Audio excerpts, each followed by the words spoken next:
Assalamualaikum warahmatullahi wabarakatuh. Bertemu lagi di channel Cerita Misterius. Tentunya masih bersama Bang Joni. Pada kesempatan kali ini, saya akan membawakan kisah misteri yang berjudul Pesugihan Tuyul. Seperti apa kisahnya? Namun sebelum kita masuk ke dalam cerita ini, tentunya nama dan tempatnya disamarkan semua untuk menjaga privasi pihak yang terlibat di dalamnya. Dan tak usah kita berlama-lama lagi, langsung saja mari kita simak ceritanya. Matahari terbit menampakkan dirinya. Setiap insan beranjak dari tempat tidur untuk melakukan kesibukannya. Lalu lalang kendaraan mulai terlihat memenuhi jalanan. Di sekolahan, pasar, sawah, perkantoran, dan juga tempat-tempat umum lainnya telah ramai oleh pengguna. Tidak ketinggalan, di salah satu komplek perumahan, pagi ini dihebohkan dengan keluhan ibu-ibu di pangkalan sayur langganan.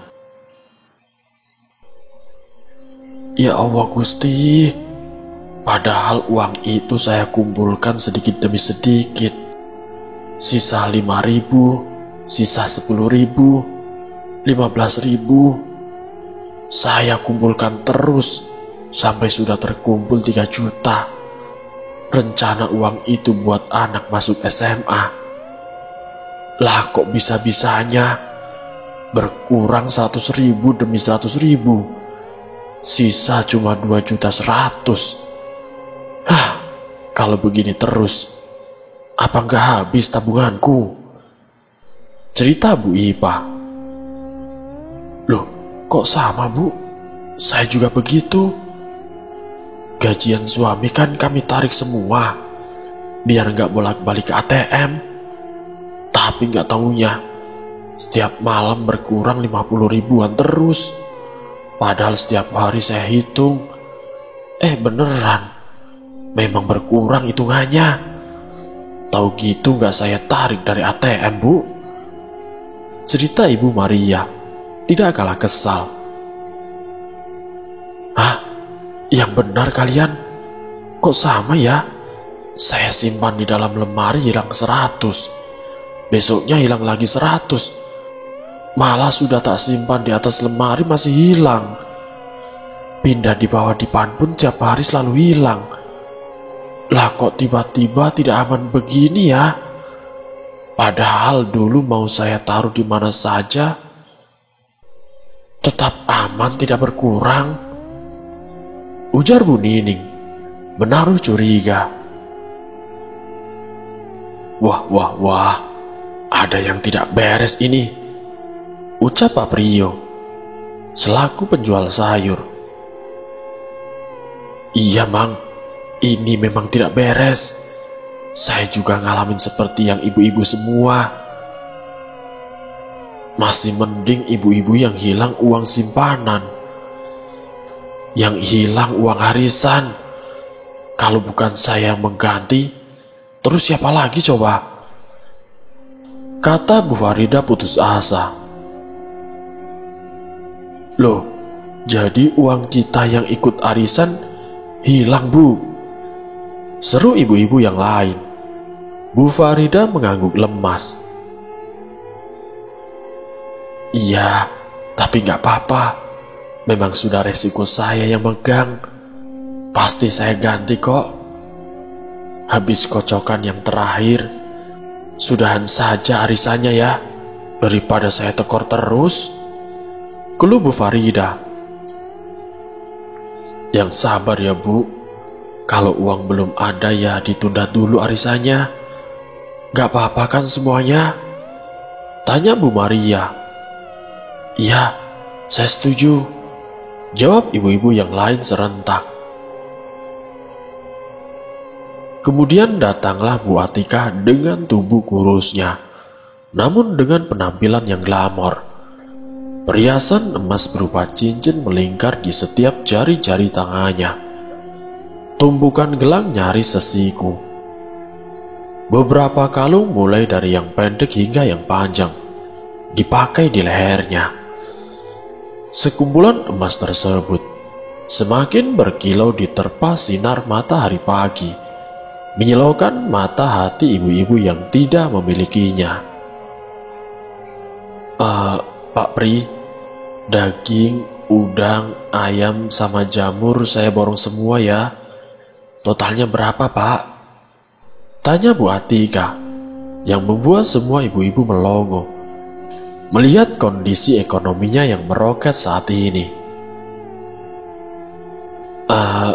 Totalnya semua 302.000, Bu. Jawab Pak Priyo usai menghitung semuanya. Tumben belanja banyak, Bu. Ada tamu? Tanya Bu Farida. Tidak, Bu. Buat sehari-hari saja. Biar makan makanan bergizi. Jawab Bu Atika dengan bangga. Bu Atika membuka dompetnya.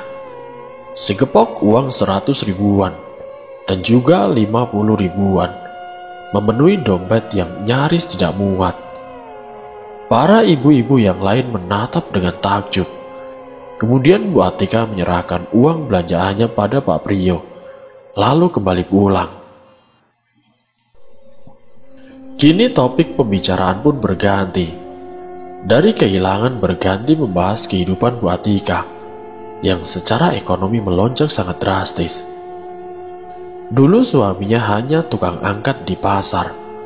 Untuk bisa makan sehari-hari pun sangat sulit. Namun saat ini, dia memiliki dasar sendiri untuk membuka toko sembako. Merenovasi rumah dari bangunan rapuh menjadi megah. 2 mobil mewah terparkir di halaman. Bila ada yang bertanya dari mana sumber kekayaannya, Bu Atika hanya menjawab, bersumber dari warisan. Bu Atika adalah istri dari Suprapto. Usut punya usut. Suprapto memang sengaja memelihara tuyul untuk pesugihannya. Ia ingin kekayaannya terus bertambah sepanjang waktu. Saben malam Selasa, ia akan mendatangi sebuah pohon beringin di ujung kampungnya untuk bertemu dengan tuyul peliharaan. Di bawah pohon beringin nan rindang itu, Suprapto akan mengambil sekarung uang dari tuyulnya dan menukarnya dengan ayam hitam. Katanya ayam hitam itu kesukaan si tuyul. Kalau sekali saja si tuyul tidak diberi tumbal, konon ia akan mengamuk dengan memakan janin orang. Suprapto tentu tidak mau ambil resiko itu. Ia lebih baik membeli, bahkan beternak ayam hitam untuk sebagai tumbal-tumbalnya. Pasalnya istri Suprapto sedang hamil 7 bulan. Jelas suami mana yang mau anaknya diambil orang, tepatnya diambil setan. Usai mendapatkan sekarung uang dari si tuyul, Suprapto girang bukan main. Ia selalu merasakan kegirangan yang sama setiap kali menerima setoran. Biasanya lembaran-lembaran uang itu akan ia simpan di tempat-tempat tersembunyi. Namun meski memelihara tuyul, Suprapto adalah orang yang pelitnya bukan main. Jangankan kepada orang lain, ia juga pelit kepada dirinya sendiri. Urusan pakaian saja, ia tidak pernah mau beli. Kadang-kadang uangnya dicuri diam-diam oleh putra satu-satunya yang sudah berusia 20 tahunan. Biasanya si anak mengambil uang pesugihan itu di bawah kasurnya atau di selipan-selipan baju di lemari. Barang 100 atau 200 ribu selalu ia cokot. Namun urusan istrinya beda lagi, sebab istrinya yang akan menyusui sang tuyul peliharaannya. Segala kebutuhan jelas diperhatikan sekali. Memang sejak kawin dengan Suprapto, istrinya sudah tidak boleh lagi bekerja. Dilihat-lihat sepertinya Suprapto bukannya cari uang untuk kaya, Tetapi ia memang terobsesi dengan uang berkepok-kepokan. Barangkali Suprapto merasa kesenangannya terpenuhi kalau melihat lembaran uang dalam jumlah yang banyak. Seperti biasanya, malam Selasa akan menjadi malam kesukaan Suprapto. Dengan keadaan sudah serba bersih, sudah mandi dengan mengenakan pakaian yang baru saja diambil dari lemari, Suprapto mendatangi pohon beringin yang biasa didatangi. Lagi-lagi ia girang bukan main melihat sekarung uang yang berkepok-kepokan. Mata Suprapto melotot bukan main, tanpa basa-basi, karena saking fokusnya dengan uang yang ia dapat. Ia tinggalkan saja ayam hitam di hadapan si tuyul. Begitu memang kebiasaan Suprapto. Suprapto tidak pernah mau berinteraksi dengan tuyul peliharaannya. Ia tidak butuh tuyulnya, tetapi butuh uangnya. Makanya tuyul peliharaan Suprapto tidak dihiraukannya sama sekali, selain meninggalkan ayam hitam untuknya dan menyusu kepada istrinya. Kini dibawalah uang tersebut oleh Suprapto. Sesampainya di rumah, ia rapikan gepokan-gepokan uang itu. Tidak hanya di lemari dan juga di bawah kasur. Suprapto ternyata juga mengubur uang-uangnya di pot bunga atau di halaman rumah. Memang kebiasaan yang aneh. Setelah selesai menyembunyikan seluruh uang-uangnya, Suprapto duduk menonton televisi dengan hati yang gembira. Kebutuhan mentalnya akan uang sudah terpenuhi. Kini ia hanya akan menunggu Selasa selanjutnya. Selain Suprapto ritual untuk menjalankan aksi pengambilan uang, setiap sore hari, Bu Atika selalu keliling kampung untuk mengincar rumah mana yang akan dijadikan target. Menariknya tuyul tersebut dibawa dengan cara tangan kedua Bu Atika disilangkan ke belakang punggung. Nantinya Bu Atika akan menunjukkan kepada tuyul itu rumah mana yang akan ia ambil. Hari demi hari, bulan demi bulan, ia jalani dengan mengharapkan bantuan tuyul tersebut. Lembaran demi lembaran uang didapatkan, hingga membuat Bu Atika menjadi salah satu orang kaya di desa. Namun di mata para warga, setiap kekayaan yang Bu Atika dapatkan dianggap tidak wajar. Apalagi kini Bu Atika dinilai orang sombong dan juga penyendiri, tidak mau berbaur dengan warga. Pernah suatu ketika, saat pertama kali Bu Atika mengadakan syukuran di rumahnya, Pak Ustadz yang mengisi acara malah memberikan wejangan dengan tema rezeki yang halal dan selalu meyakinkan jangan sekali-kali bersekutu dengan setan. Dari sana warga tambah percaya jika Bu Atika mendapat semua kekayaan, yaitu dengan ilmu hitam. Ditambah lagi ketika salah satu tetangga tidak diizinkan untuk masuk ke dalam ruangan di belakang rumah Bu Atika, dengan alasan ruangan itu banyak debu. Mereka juga meyakini banyaknya keluhan di kampung sebelah terkait uang yang hilang dan sosok anak kecil yang sering dilihat berlari ke arah rumah Bu Atika menjadi penyebabnya. Kadangkala tuyul peliharaannya berada di pojok ruangan Bu Atika tertidur. Tuyul itu seperti anak kecil yang malu-malu. Kedua tangannya disilangkan ke depan. Tingkahnya sedikit manja, seperti anak kecil pada umumnya. Badannya pun sepantaran anak seusianya. Namun jelas yang menjadi perbedaan terletak pada wajah si tuyul itu. Wajahnya tua seperti kakek-kakek, dengan dua taring panjang di bagian mulutnya. Tuyul tersebut datang bukan tanpa alasan. Di kedua tangannya sudah digenggam lembaran uang 100.000. yang entah datang dari mana. "Sini kamu," panggil Bu Atika dengan tenang sambil mengulurkan tangannya. Tuyul itu mendekati Bu Atika dan mulai menyerahkan uang yang ia pegang kepada Bu Atika. Ketika malam hari telah tiba, Ragil terbangun tengah malam. Putra bungsu dari Ibu Ipa melihat anak kecil yang hanya memakai celana dalam serta botak kepalanya mengambil uang ibunya di laci. Ragil pun memergokinya.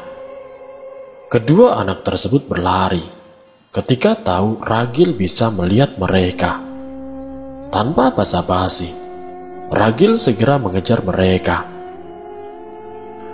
Sony kaget lalu terbangun tatkala adiknya berlari berteriak pencuri keluar rumah. Putra pertama Bu Ipa yang usianya sudah 16 tahun tersebut tadinya disuruh Bu Ipa menjaga Ragil adiknya. Saat ditinggal Bu Ipa menginap di saudaranya yang ada hajatan. "Ada apa sih, Dek? Siapa yang mencuri? Katakan siapa, Dek?" tanya Sony penasaran, mengingat ia sudah mengunci rumahnya. "Ada 2 anak kecil, Kak. Tadi di depan kita. Dia tidak memakai baju. Dia hanya memakai sempak dan kepalanya botak. Dia bisa nembus tembok, Kak. Dia lari ke rumah Bu Atika. Ayo kita kejar, Kak," jawab Ragil tergopoh-gopoh. "Jangan-jangan itu tuyul," gumam Sony dalam hati. Sony mengikuti saja. Ia paham kalau adiknya seorang anak indigo. Sony menyuruh Ragil agar tetap diam dan tidak membuat gaduh. Cukup mengintip saja kelanjutan tuyul tersebut di rumah Bu Atika. Sebelum masuk ke rumah Bu Atika, kedua tuyul membasuhkan kakinya di kolam ikan kecil depan rumah Bu Atika. Lantas mereka memakan kacang hijau mentah yang direndam air di mangkuk depan pintu. Dek! Sony dan Ragil terkejut kala melihat Bu Atika keluar pintu dengan telanjang dada. Setelah memakan kacang hijau mentah itu, kedua tuyul tersebut menyetorkan uang hasil curiannya kepada Bu Atika. Lalu kemudian Bu Atika menyusui kedua tuyul itu. Kak, itu Bu Atika menyusui anak botak yang curi uang itu, Kak," bisik si Ragil. "Shh, diam, Dek, diam. Sudah, ayo kita pulang saja," ujar Sony setelah memahami sesuatu. "Tapi Kak, tadi itu siapa, Kak? Bu Atika kan tidak punya anak kecil, Kak," tanya si Ragil. Sony tidak menjawab. Ia dengan sigap menggendong si Ragil dan lalu membawanya pulang. Keesokan harinya, Sony menceritakan kejadian semalam kepada ibunya. Tidak ingin mengetahui hal ini sendirian, Bu Ipa mengumpulkan orang-orang yang setiap hari kehilangan uang dan memberitahu apa yang dialami anaknya semalam. "Hah? Memelihara tuyul? Pantas saja kayak mendadak," kata Bu Maria. "Saya memang sudah curiga dari awal. Jelas ada yang tidak beres. Apa sekali kita menjadi tetangganya. Mau nuduh juga tidak ada bukti. Aku juga pernah melihat Bu Atika telanjang dada di teras malam-malam," ujar Bu Farida tiba-tiba. "Ya, saya juga pernah melihat. Beliau tidak pakai baju bagian atas, serta tidak memakai BH malam-malam di depan pintu rumahnya. Saya menceritakan kepada istri, malah dia marah-marah. Dikira saya mata keranjang. Padahal namanya punya mata ya lihatlah. Ya, yang jadi masalah, kenapa telanjang dada di teras atau di ruang tamu? Kalau mau kasih ke lakinya kan lebih baik di kamar. Bener begitu kan ibu-ibu? Cerita Pak Priyo. Oh iya, aku baru ingat. Dia itu suka membawa kacang hijau ke rumahnya. Banyak sekali. Buat apa coba? Kalau buat kolak kan 1 kilo sudah cukup, ya kan? Seru Bu Nining. Tenang, nanti kita kunjungi Mbah Wahid. Kita minta solusi sama beliau, ujar Pak Priyo. Mbah Wahid adalah seorang guru ngaji di masjid yang rela mengajar anak-anak mengaji secara gratis. Selain itu, beliau juga ahli dalam bidang spiritual dan tentunya juga supranatural. Singkatnya sore harinya di kediaman Mbah Wahid. Iya, lapangan pekerjaan semakin sempit, harga kebutuhan semakin naik. Banyak manusia yang menilai seorang hanya berdasarkan harta, sehingga banyak orang yang diuji ekonominya merasa semakin tertekan dan sudah tidak tahan hidup dalam kemiskinan. Lalu para dukun-dukun dibantu dengan jin dan setan-setan menawarkan iming-iming penglarisan, pesugihan yang menjanjikan kaya raya secara instan. Akhirnya banyak orang yang tertarik mengikuti, termasuk tetangga sampean yang ikut pesugihan tuyul. Sebenarnya dirinya sudah siap resiko, termasuk mati muda. Jelas Mbah Wahid. Mati muda? Pak Priyo terkejut. Ya, karena yang diminum tuyul itu bukanlah ASI, tapi darah. Yang namanya pesugihan tentunya ada syaratnya, dan syaratnya itu sebenarnya sangat merugikan dirinya sendiri.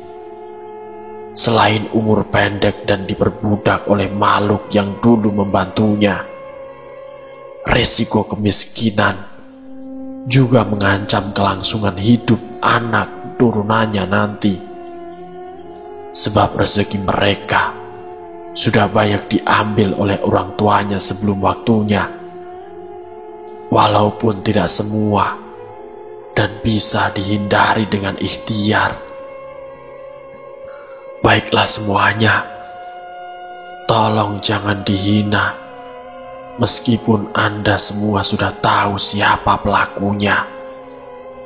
Itu pilihan dia, dan dia sendiri yang bertanggung jawab.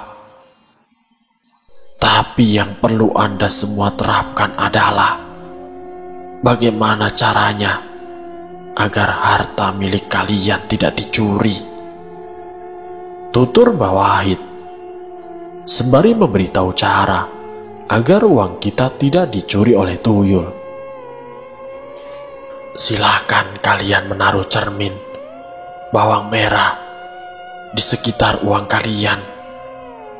Uang hendaknya ditali dengan karet, dan doa-doanya bisa sesuai keyakinan masing-masing, asalkan khusyuk dan yakin.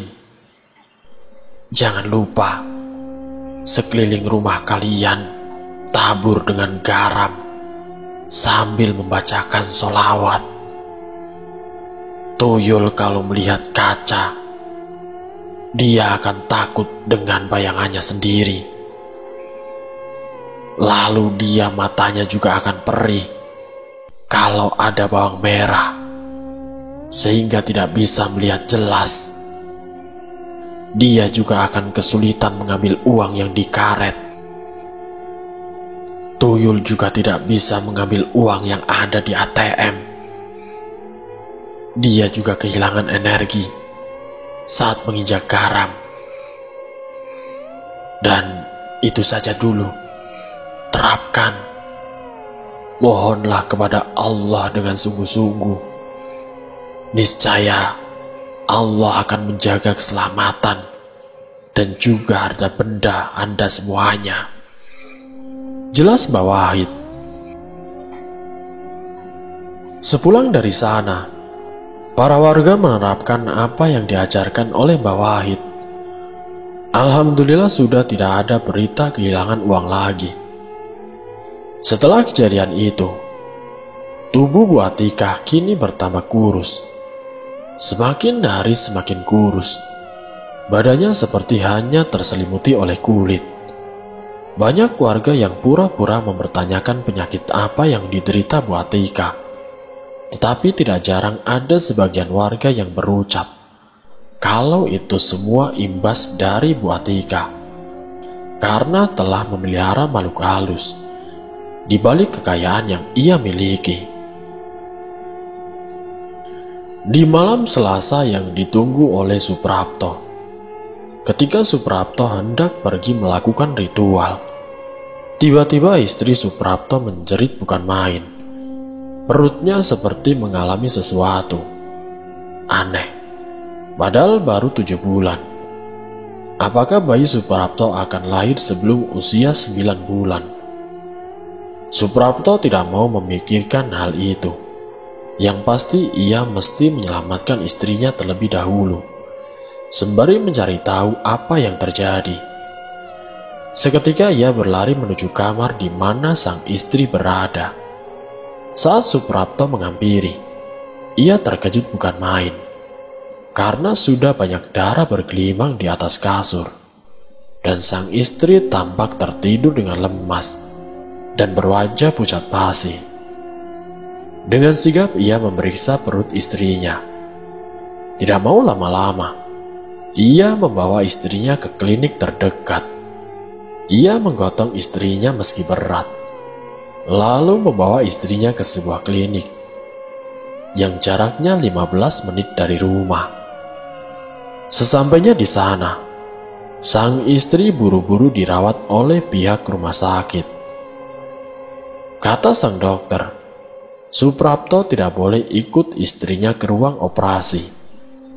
Ya, istrinya akan segera dioperasi agar semuanya kembali membaik.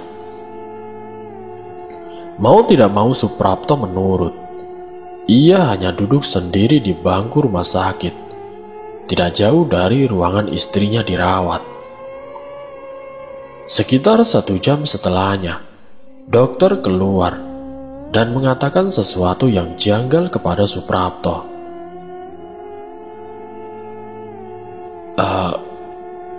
Pak, mengapa Bapak lakukan ini? Maksudnya, saya tidak mengerti, Dok. Usia kandungan 7 bulan sudah tidak lagi dapat diaborsi. Luka bekas aborsi yang dialami istri Bapak sangat berbahaya. Bahkan kami baru ini melihat luka bekas aborsi seperti itu, kata sang dokter. Aborsi? Suprapto sedikit berteriak. Tidak butuh waktu lama, ia mengingat sesuatu. Ia ingat sebuah wejangan bahwa jika tuyul peliharaannya tidak diberi ayam, maka akan mengambil nyawa seorang bayi. Namun jika diingat, Suprapto sudah memberikan ayam hitam kepada peliharaannya. Aku sudah memberikan ayam itu kepadamu minggu lalu. Kenapa kau masih melakukan itu padaku? Kau dijebak. Itu bukan aku. Aku datang malam itu dan kau tidak ada. Apa? Kau berbohong? Tidak. Itu memang benar, bukan aku. Ada seseorang yang membencimu dan mengutus tuyul peliharaannya untuk mengecohmu agar aku tidak menerima seekor ayam pun darimu. Seketika Suprapto melamun. Ia menangis terseduh-seduh, menangis sejadi-jadinya. Sejurus kemudian ia tertawa terbahak-bahak. Itulah yang akhirnya dilakukan Suprapto berhari-hari. Selain hanya menangis dan juga tertawa, banyak tetangga mengaku sering melihat Suprapto kerap mengulang-ulang dialog tentang ayam, tuyul, dan dirinya yang dijebak oleh tuyul lain. Ia bicara sendiri, lalu menjawabnya sendiri. Bulan lalu istri Suprapto meninggal akibat kehabisan darah karena keguguran dan luka aborsi yang menganga. Hingga kini tidak ada yang tahu penyebab keguguran dan luka aborsi misterius yang telah dialami sang istri. Rumor mengatakan Suprapto menumbalkan janinnya untuk pesugihannya, dan ia menjadi gila karena ia tidak menyangka bahwa itu akan merenggut nyawa istrinya. Itu hanya rumor, tidak ada yang tahu kepastiannya. Tuhan Maha Kaya, mintalah kepadanya, memohonlah pertolongan kepadanya. Kekayaannya seluas jagat raya, tidak akan berkurang bila diberikan kepada semua ciptaannya. Rugilah bagi yang mengikuti pesugihan, karena ia meminta dan memohon pertolongan, bukan kepadanya. Karena kekayaan bersifat sesat, lalu mengganti dengan karma yang buruk. Segala perbuatan pasti dipertanggungjawabkan. Dan selesai. Semoga dari kisah ini kita dapat mengambil hikmah dan juga pelajarannya. Ambil sisi positifnya dan buang jauh-jauh sisi negatifnya. Terima kasih untuk kalian yang sudah mampir di channel kami. Jika kalian tertarik dengan video kami, silakan tekan tombol like, share, dan komen. Tekan subscribe untuk mengikuti video-video kami yang selanjutnya. Wassalamualaikum warahmatullahi wabarakatuh.